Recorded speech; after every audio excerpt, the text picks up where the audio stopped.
안녕하십니까. 2020년 5월 29일 최병묵 이펙트 시작하겠습니다. 지금 이 시각 더불어민주당 당선자, 정확히 얘기하면 더불어시민당 당선자였죠. 그리고서 이제 더불어시민당과 더불어민주당이 합당을 했으니까 더불어민주당 당선자 윤미향 씨가 기자회견을 하고 있습니다. 아직 안 끝났습니다. 그래서 그 기자회견 내용 지금 뭐 아주 빠르게 읽고 있습니다. 미리 준비한 그 입장문이라는 걸 읽고 있는데, 오늘은 그 20대 국회 마지막 날이고요. 이제 내일부터 윤미향 당선자는 금배지를 달고 나타날 겁니다. 그래서 아마 그 오늘 기자회견 장소도 국회 소통관, 거기는 국회의원들만 사용할 수 있다는 곳인데 당선자도 사용할 수 있다고 합니다. 그러니까 아마 오늘 전체적인 기자회견의 콘셉트는 나는 국회의원이다, 뭐 이런 개념으로 잡은 것으로 보입니다. 오늘 얘기한 내용을 쭉 뭐 이렇게 항목별로 조목조목 있습니다. 그러면서 이제 정대협 활동 또는 정의원 활동 30년, 이걸 뭐 굉장히 평가해가면서 이제 기자회견을 시작을 했습니다. 뭐 피해자 할머니들과 함께 전 세계를 돌아다니면서 그 이 위안부 문제를 부각시키기 위해서 노력했는데, 이런 문제로 인해서 심려를 끼쳐드려서 진심으로 사죄한다, 뭐 이런 얘기들이고요.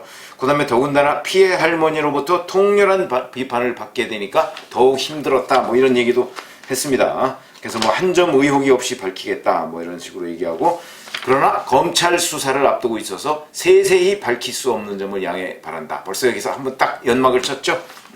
자, 그 다음에 할머니들을 위해서 안 썼다, 뭐 하는 그 이용수 할머니의 그 주장에 대해서는 이렇게 얘기했습니다. 크게 세 갈래로 모금이 진행됐는데, 처음에 국민 모금액이 그 1992년 시작할 때 국민 모금액이 있었는데, 그때 피해 할머니들한테 각각 250만 원씩 지불을 했다, 이런 거고요. 그 다음에 이제 그 후에 일본이 아시아 여성 평화 기금이라는 걸 이제 만들었는데, 이것을 집행하는 데에 반대하고, 그 다음에 시민 모금을 더해서 정부가 4,300만 원을 피해자 개인에게 집행했다. 그런데 이 4,300만 원이 전체를 합쳐서 4,300만 원인지 아니면 개개인한테 4,300만 원인지는 명확하게 밝히지 않았는데, 문맥상으로 보아서는 전체를 위해서 4,300만 원이라고 하니까 뭐 그 당시에 위안부 피해 할머니들이 뭐 100명도 넘게 살아 계셨으니까 뭐 돈 얼마 되는 거 아닙니다. 그러니까 뭐 이거는 의미가 없는 것 같고, 그 다음에 이제 2015 그 박근혜 정부 때죠. 그 당시에 일본이 뭐 피해 액수를 10억 엔을 이제 출자를 해서 재단을 만들었을 때, 그때 이제 정의연과 정대협이 그거 받지 말라라고 얘기해가면서 그때 또 모금을 진행한 적이 있었는데, 그때 모금한 것을 받지 않은 할머니들을 위해서 1억 원씩 할머니들한테 주었다. 그게 아마 8분인가 9분인가 뭐 8분인 것으로 제가 기억을 하고 있습니다. 자, 그 이외에 뭐 현금 지원이 전혀 없었다 하는 것은 사실이 아니다, 뭐 이렇게 주장을 했는데, 제가 보건대 한 28년 동안 지금 뭐 1억 원 이거는요, 그건 별도로 그 일본의 그 자금을 받지 않겠다는 할머니들한테 별도의 시민 모금을 통해서 한 거기 때문에, 이건 뭐 자기네들이 특별히 그 어떤 모금을 특별히 그 위안부 피해 할머니들을 위해서 썼다, 이렇게 얘기하기는 어렵죠. 이거 용도 자체가 그 일본 돈을 받지 않는 할머니들한테 주는 것이기 때문에, 이걸 빼면 실질적으로 위안부 피해 할머니들을 위해서 쓴 것이 과연 얼마나 있느냐 하는 의문은 전혀 해소가 되지 않고, 오히려 그동안의 입장을 얘기했던 것대로 위안부 피해 할머니들을 위해서 쓴 돈이 별로 없네 라고 하는 것만 입증을 시켜줬다, 이렇게 말씀을 드릴 수 있겠습니다. 그 다음에 피해자 방문 뭐 지원 활동하고 있고요. 생활비 지원 등 뭐 이런 것들은 국가와 지방자치단체가 수행하고 있어서 정의연이라는 곳의 지향점과는 좀 다르다, 뭐 이런 개념. 그러니까 이거는 무슨 얘기냐면, 위안부 피해 할머니들을 위한 직접 지원은 국가와 지방자치단체의 몫이다. 약간 정대협과 정의연 활동은 이것과 다르다 하는 쪽으로 피해 나가는 그런 방편의 하나로 보입니다. 그러면서 이렇게 얘기했습니다. 정의연의 지향점을 살피지 말고 30년간 이 운동사를 폭넓게 살펴달라, 이렇게 얘기했습니다. 그러니까 무슨 얘기냐면, 정의연과 정대협이라는 곳의 활동 그 목표는 원래 위안부 피해 할머니들을 돕는 것이 아니다, 아마 이런 부분을 이해해달라, 이걸로 보입니다. 그런데 자, 이 말에 핵심적인 맹점이 있습니다. 그러면 왜 그 위안부 피해 할머니들 모시고 다니면서 이리저리 뭐 농구 선수한테도 가서 저 모금하고요. 뭐 수요 집회 때마다 계속해서 거기 통 갔다가 위안부 할머니들 모시고 가서 그 자리에서 모금하고요. 그건 왜 그랬습니까? 그거는 위안부 할머니들을 이용한 것 아니었나요? 거기에 만약에 위안부 피해자 할머니들이 그 장소에 참석을 안 했다면 모금액이 그렇게 늘어났을까요? 이런 부분에 관한 답변은 전혀 되지 않는다. 이런 말씀을 드립니다. 그 다음에 안성쉼터와 관련해서는 제가 이거는 처음부터 의심을 했는데 김어준의 뉴스공장이라는데 그 김은근 씨인가요? 거기 원래 안성쉼터 안성쉼터를 그러니까 정의연에 판 사람, 그 사람이 처음부터 토지 비용 이런 걸 조사해서 사서 거기다가 여러 가지 토목공사해서 집을 지어서 판 사람입니다.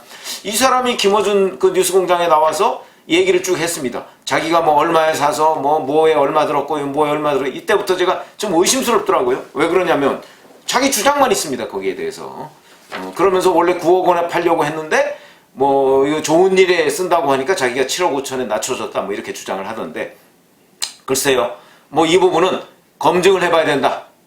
건설업자의 얘기니까 검증을 해봐야 되는 것이고 저는 개인적으로는 부풀려졌다고 생각을 합니다. 부풀려졌다. 상당히 많이 부풀려졌다. 이렇게 생각을 합니다. 왜 그러냐면 그 쉼터가 그 주변 시세보다 우선 훨씬 비싸고요. 그 다음에 자기네들은 뭐 스틸하우스 공법으로 뭐 지어서 어쩌고저쩌고 얘기하는데 김경률 회계사, 참여연대 전 집행위원장인 김경률 회계사에 따르면 세무서에 신고할 때 김은근 씨가 그 원래 지은 사람이 신고할 때 토지 취득 가액, 그 다음에 부지 조성 가액, 뭐 조경 비용 뭐 이런 것들을 아마 세무서에 종합해서 신고를 했다는데 이때 5억 4,400만 원으로 신고를 했답니다. 5억 4,400만 원. 저는 흔히 이 건설 단가라는 것은 굉장히 이 고무줄입니다. 잣대가. 더군다나 이 사람은 자기가 그 부지를 사서 거기다 스스로 집을 지어서 뭐 한 거니까 세무서에 신고한 것도 부풀려졌을 가능성이 매우 크다. 그런데 김어준 방송에 나와서는 오히려 이걸 7억 5천만 원으로 또 더 부풀렸다. 그런데 그 부풀린 거를 지금 윤미향 씨가 기자회견에서 그대로 인용하고 있습니다. 뭔가 냄새가 나지 않습니까? 이거야말로.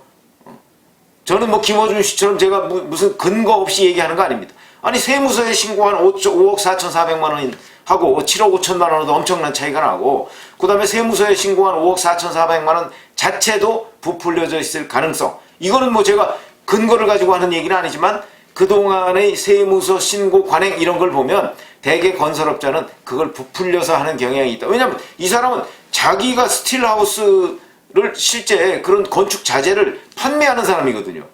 그러니까 자기가 판매해서 자기가 그걸 가지고 집을 지은 사람 아닙니까? 그러니까 그 자체를 부풀렸을 가능성도 있는데 자 이거보다 2억 1천만 원 정도를 더 7억 5천에 팔았다?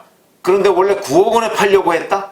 이 말을 믿으라고 얘기하는 거 글쎄요. 뭐 이 사람들이 순진해서 그런지 제가 순진해서 그런지 잘 모르겠습니다만 철저히 검증이 필요한 부분이고 적어도 지금 윤미향 씨는 그 당시에 김은근 씨의 주장을 그대로 인용하고 있다.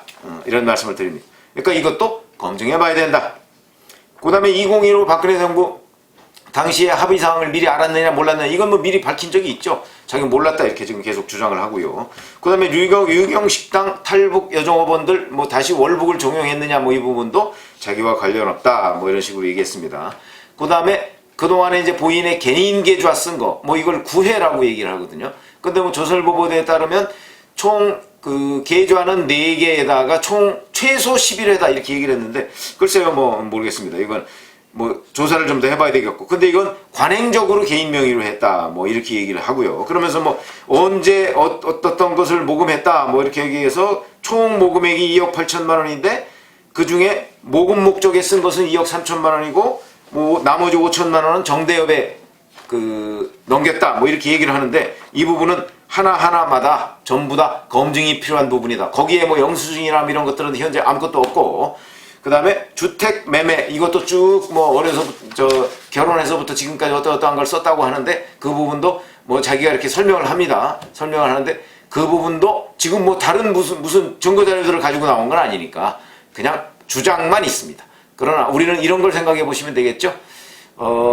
지금 최근 5년간 이 두 부부가 낸 소득세가 그 640만 원 정도 됩니다. 이걸 역추적하면 두 부부의 연 소득이 한 5천만 원쯤 된다고 봐야 되는데, 자, 5천만 원쯤 연소득 되는 이 부부가 그동안 집을 5채 산, 뭐 집이 그렇게 비싼 건 아니더군요. 집을 5채 산 것으로 돼 있고, 그 과정에서 은행 대출을 안 받았다. 이거는 이제 미래통합당의 곽상도 의원이 주장을 했습니다. 아마 그 기록을 보고 얘기했을 테니까 사실일 가능성이 아주 높은 것으로 보이고, 그러면 이제 은행 대출 없이 돈을 샀다. 이런 얘기인데, 집을 샀다. 5채를 샀다는 건데, 물론 사고 팔고 했죠. 그게 과연 가능했겠느냐.